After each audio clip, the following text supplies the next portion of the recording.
Dish. I am the Midday Diva, Magic 98.9. I'm Sheri Taylor, along with our weekend diva, Elyse Riley.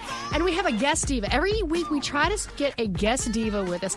And our producer, Peaches, went out in the hallway and grabbed us a diva extraordinaire. Ladies and gentlemen, welcome Diva Bea Arthur. Actually, it's Christopher Goode who does weekends with us. How you doing, Chris? I've been called a diva before. Bea Arthur. Actually, no, you've been called Bea Arthur before. You're about the same height as Bea. Actually, I had some friends a few years back suggested that the four of us dress as the Golden Girls, and I was given Bea Arthur as the... Really? I would have pictured you as Blanche. Actually, no, that's me. I want to be Bea Arthur. She is amazing. She's the best part of the whole She was my favorite. She reminded me of my grandmother. And there's Peaches over in the corner shaking her head at us.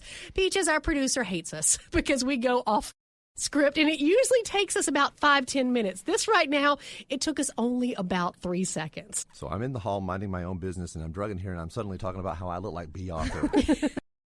Oh, we talk about it all the time. You're just never in the room. Okay, so we're going to go with some great topics. First of all, you get confused for Bea Arthur.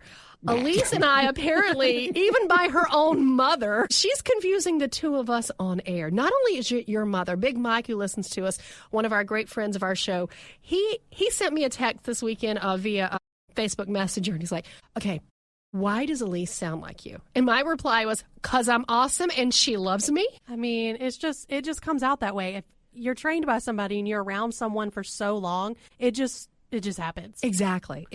So, you know what? I think we should start playing a game. That's after we do all the Shake the Tree stuff. I think our new game should be, is it Elyse or is it Sheri? Oh, Did this statement come from Elyse?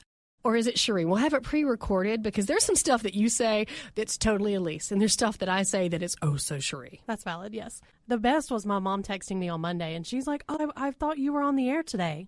And I'm like, well, I'm literally sitting here right now speaking into the mic. And she's like, hi, Mom. She said, I thought it was Sheri. I thought she came back. I'm like, no, she's on vacation today. It's me. Exactly. Taking every Monday off in December. So that's very nice. But yeah, so Amanda thinks I'm you. Yes. My friend Patrick, who I grew up with, sent me a text. Is like, so why are you not on the air today, and why does Elyse sound like you? I mean, that's the one from everybody. I was like, okay, you know it's you. He goes, I know it's not you, but your voice sounds so much alike, except for she doesn't have that high bouncy thing you do every once in a while. It's the sound of magic. It is the sound of magic.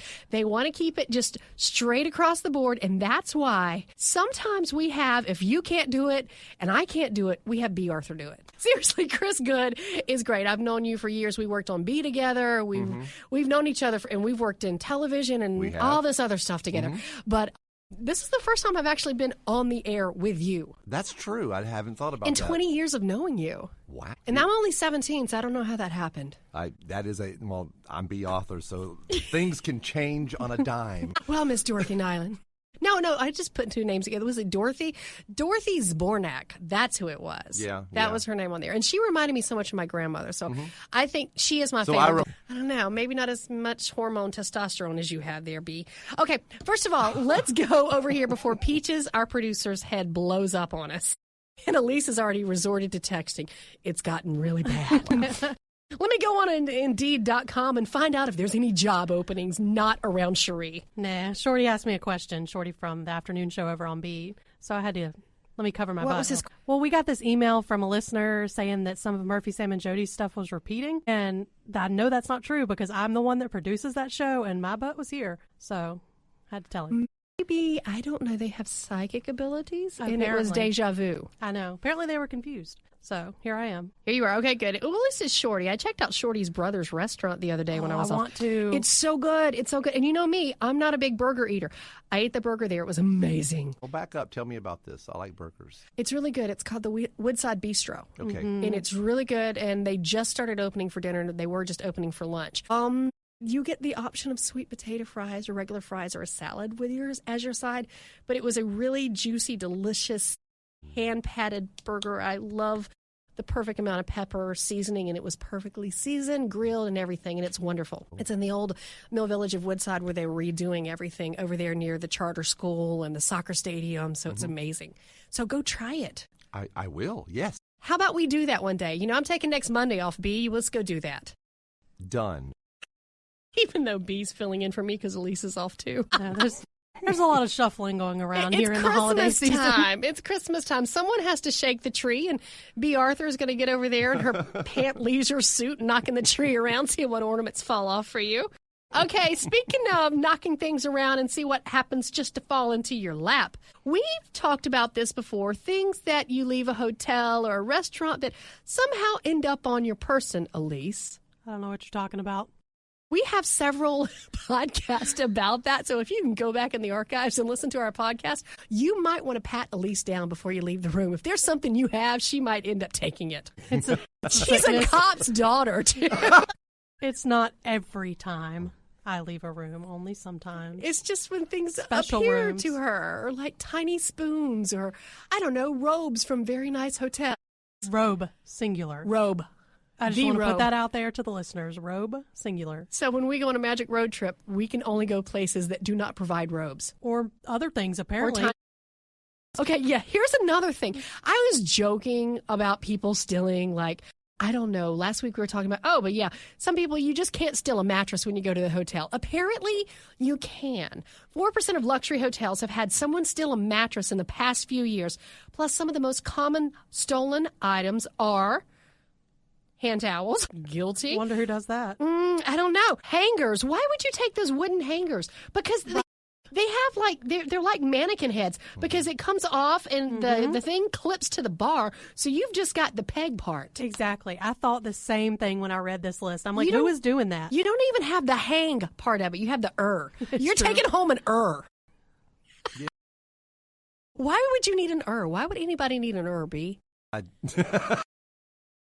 That's a play on your real name. We'll cut that out. That's hilarious. See what you did there.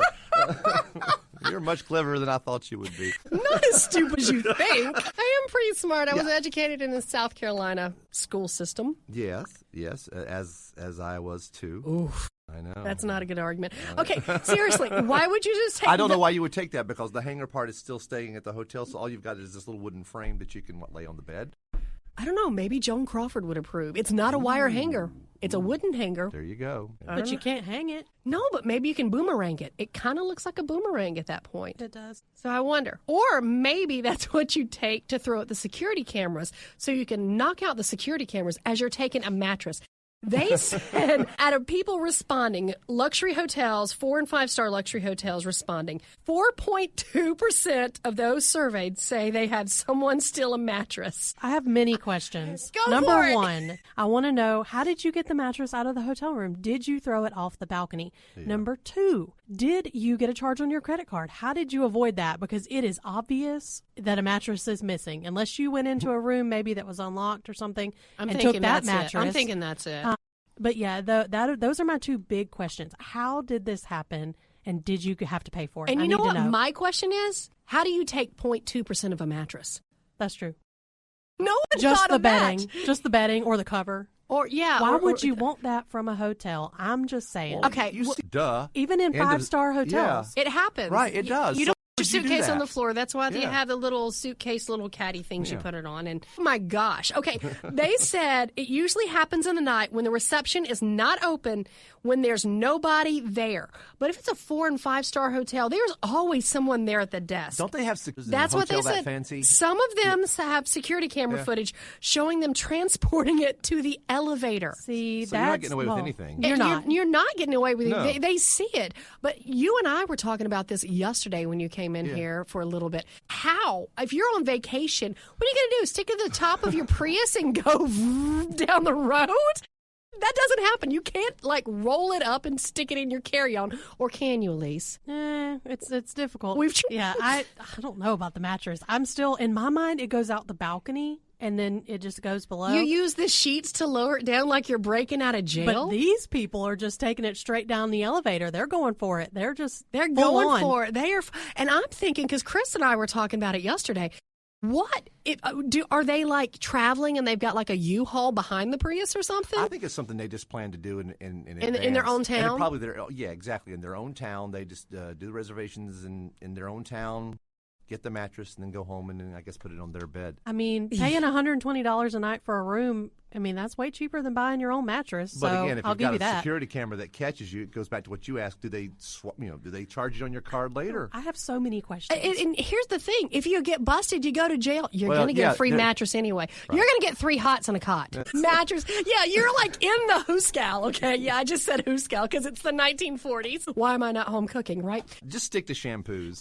That's expected. You take the shampoos, you take the soap, you take the 3-pack of cotton swab.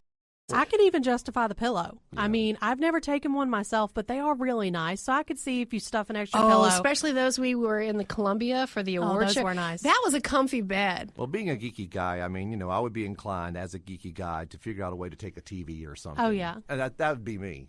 And you know what? And they're flat screens. You can figure out a way to conceal it in your suitcase if it's a smaller enough TV. And you know what? If you have someone that's 6'7" that looks like Bea Arthur, just get one of those pant leisure suits that she would wear and just kind of strap it around her. You're hysterical, Blanche.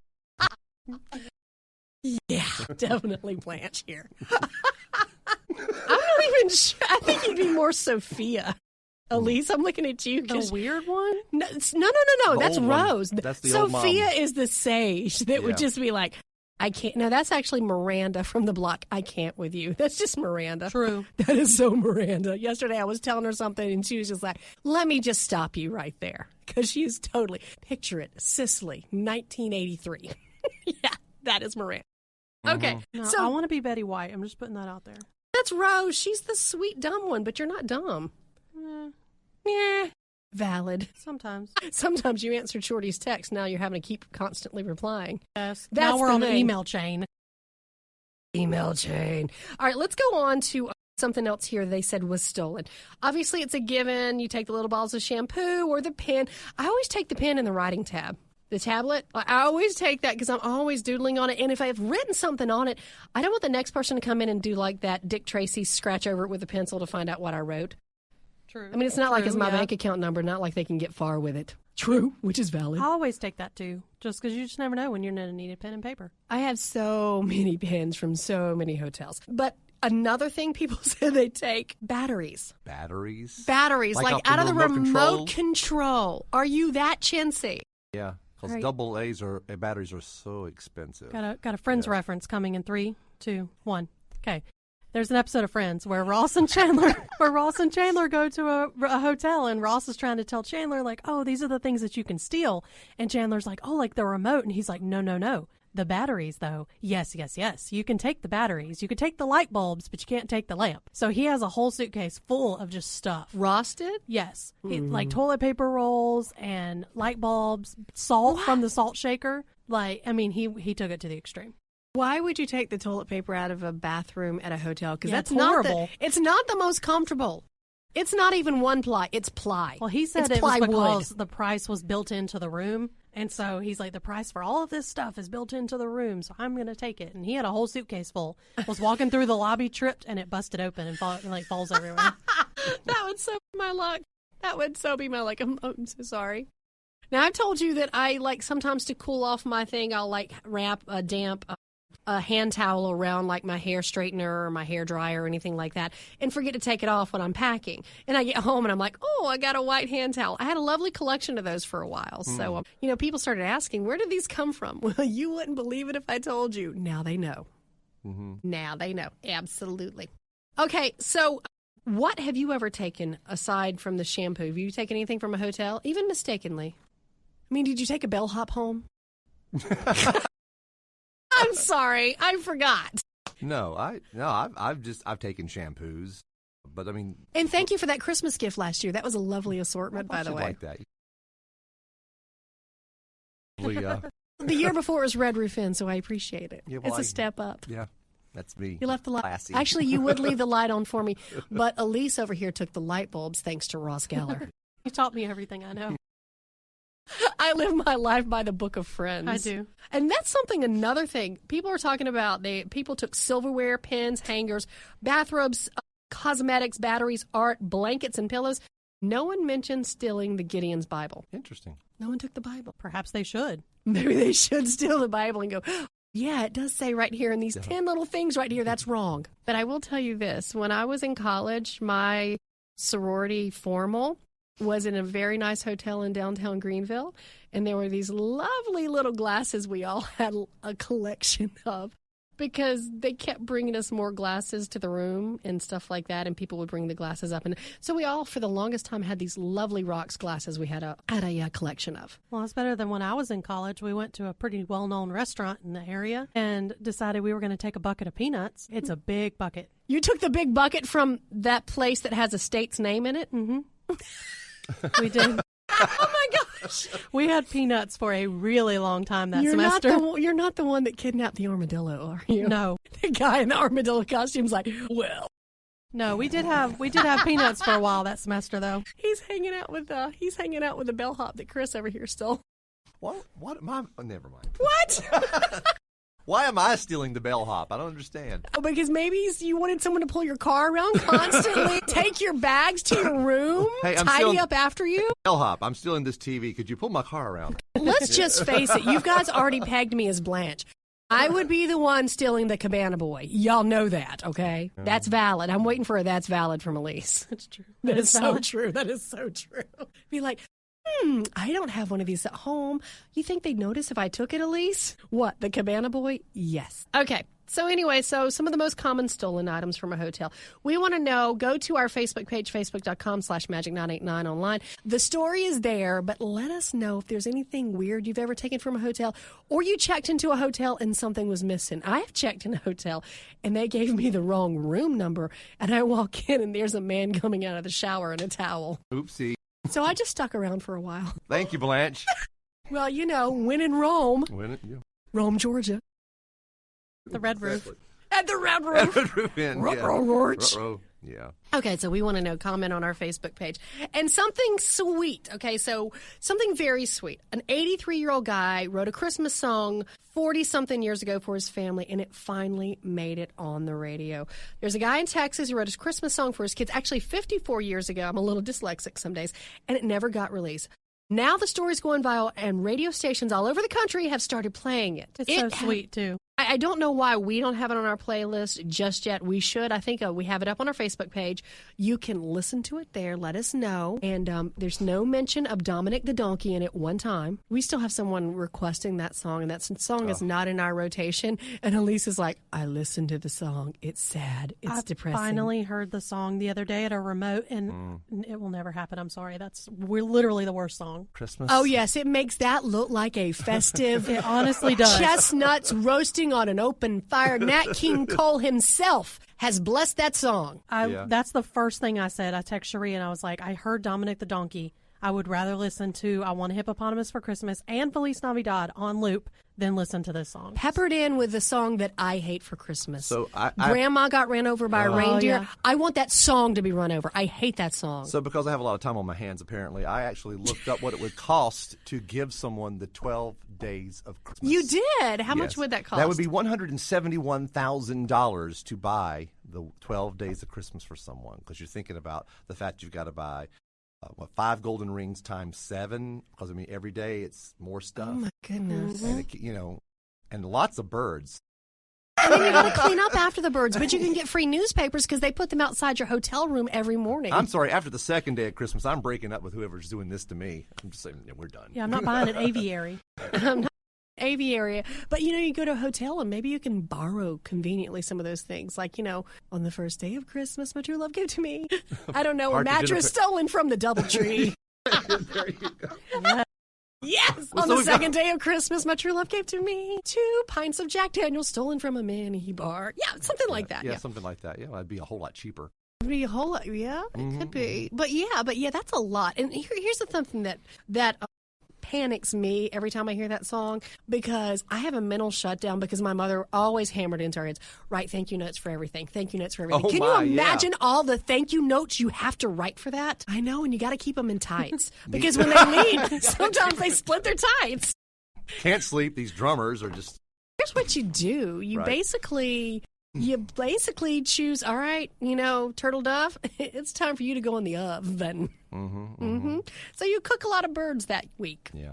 Yeah. So 12 days of Christmas, and that's a lot. So it's $177,000. 100. It would cost 2019, like that 2019. That sounds like my 8-year-old. I have $2,009. And Mom, if you need something, I will buy it for you. Here's 75 cents I found in the dryer. Okay, that's so precious. Okay, so this guy's Christmas song. Check it out on Facebook. And Elyse, you were talking about you also put up some of the top Christmas movies. I did. There's a list out now, the 50 best Christmas movies. I guarantee you your favorite is on this list. What's your favorite? My favorite Christmas movie? Love Actually. Mine too. It's number 31 on the list. I'm very upset about it. People don't consider that a Christmas movie. Well, people don't consider Die Hard a Christmas It's movie a either, Christmas but it made movie. the list. It's a Christmas movie. And both of those have my all-time favorite actor, Alan Rickman, in it. Yeah, Love Actually is my favorite. I did put it up on the Facebook page, so go and find it. And I asked the question, what's yours? Did it make the list? So let us know. We want to know what your favorite Christmas movie is. Maybe I'll add it to my list. We're showing a bunch of Christmas movies at our house this year. And I've been catching myself watching a lot of the ones on Netflix, on Hulu, and Disney Plus. There's a new one. It's got Anna Kendrick in it. Yes, Noelle. Noelle. It's so good. It is so good. And Bill Hader. It's 100% family friendly. It's so good. Ella loved it. I think it's one of the best Christmas movies I've seen recently. They were originally Christmas Chronicles 2 is out now, too. No, it's not. It's coming. Okay, so Christmas Chronicles last year, Kurt Russell, and at the end you find out Mrs. Claus is Goldie Hawn, which is perfect. That was great, but it's coming for next year. They are. It'll be out Christmas 2020. There's an article on the Facebook page about that, too, if you need any, info about Christmas Chronicles. Said that. I was like, oh, my gosh, I'm going to watch that tonight. But nope, not happening. Not happening. It's okay. So, Chris, rewatching Holiday in the Wild again. Kristen Davis, I love.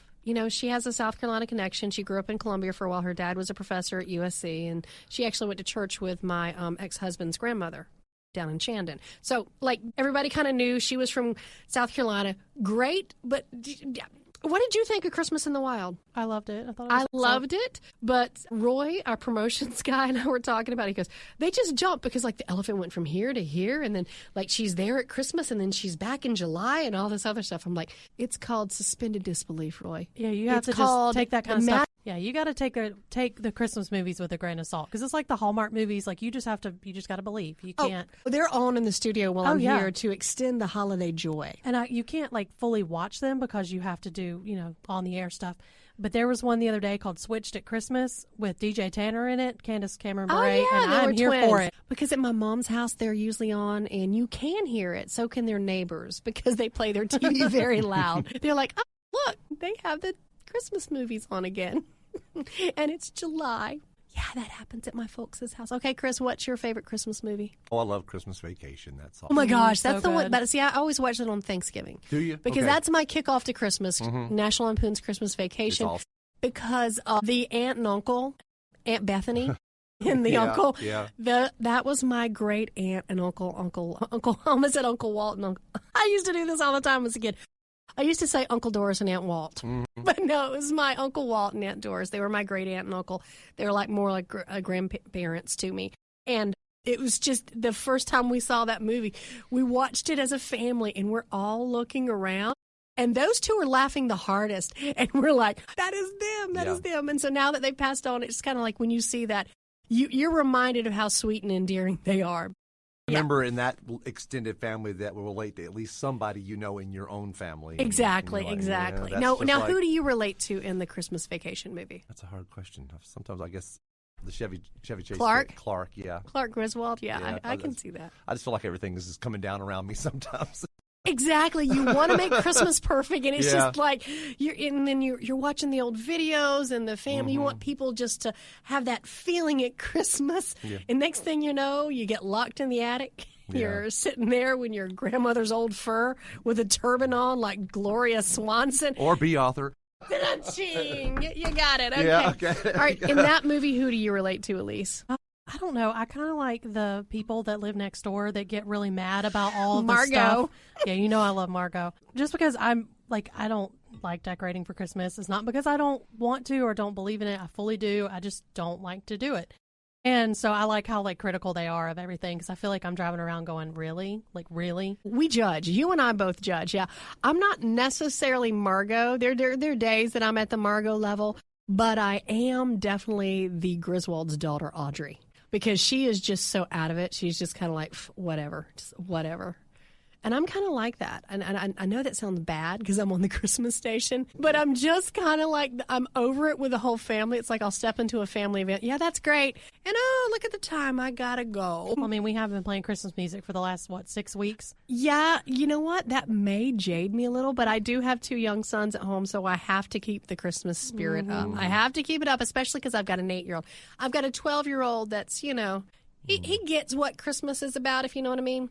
My 8-year-old does not understand that yet. And so we had a talk on the way to school this morning that I know that you know. So your little brother, he does not need to know. You know? He goes, yes, I know. I was like, he goes, and I can hold it because his dad's dating somebody with young kids too. I'm like, nope. You spoil it for any of those, let me tell you what happens. You spoil it for any of those kids, especially your little brother or those little kids. Here's what happened to my cousin when he was older. He wanted to show off to his sisters that he knew where Santa kept the presents.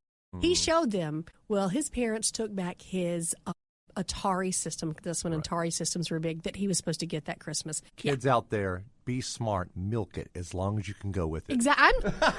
I'm the age that I am, and I still believe. Do you still? We all still believe. I was told a long time ago, as long as you believe, you get presents. Absolutely. I believe. So that's what we're here about. Even though we're a bit jaded and judgmental, because let's just face it, we call ourselves divas. It doesn't matter. Like, it's still fun. Like, we have young kids. My little girl's 5. Like, it's just my fun baby is 8 to see through their eyes. Yes, like and we the may magic. not be in it, but like into it, but they are. And Yeah,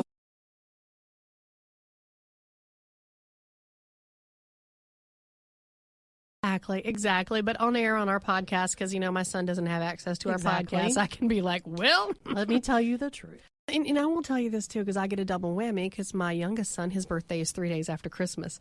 So it's like, Christmas is over, present time again. And we're trying to explain to him that we have his birthday party either in January or February away from the holidays, because if you have it near the holidays, no one from his school is going to come. None of his friends are going to get, no one's going to want to come do a birthday party. And that way, everybody can enjoy it. When January, there's not that many present holidays. Christmas shopping is always stressful for me because my mother's birthday is the day after Christmas. So I've always been the type son, no, she gets 2 presents because that's her special day. Well, yeah, I always make it special for Bennett, but I always make his birthday one thing and then a birthday party later. So instead of having it 2 times a year to stress out, it's all one big stress out. Yeah.